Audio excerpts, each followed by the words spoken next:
35 katawang napatay, samtang 43 naman ang nagkalasamaran sa insidente sang hit and run sa isa ka sports center sa Zhuhai City sa China. Gamit ang isa ka magamay nga off-road nga salakyan, ginbungguan sang sospek ang nagatililipon nga mga tawo. Ang sospek nga nagapangidaron sa 62 anyos kag nag-apelyedo lang sang fan.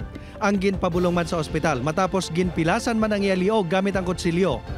Base sa investigasyon sang otoridad, dismayado ang sospek matapos magpaidalom sa diborsyo.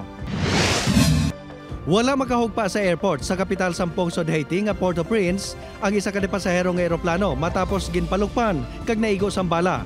Bangod sini, napilitan nga mag-divert ang eroplano padulong sa Santiago City sa Dominican Republic. Ang insidente ang nagtugas ang kahalitan sa eroplano. Isa man ka flight attendant ang nasamaran nga base sa impormasyon nakibyasan sang bala. Gilayon naman nga ginsuspender sang airline company ang mga flights sini sa Port-au-Prince kag Cap-Haitian bangod sa insidente. Armado nga mga gang ang ginatudlo nga nagapangtiro sa mga eroplano sa Pungsod Haiti.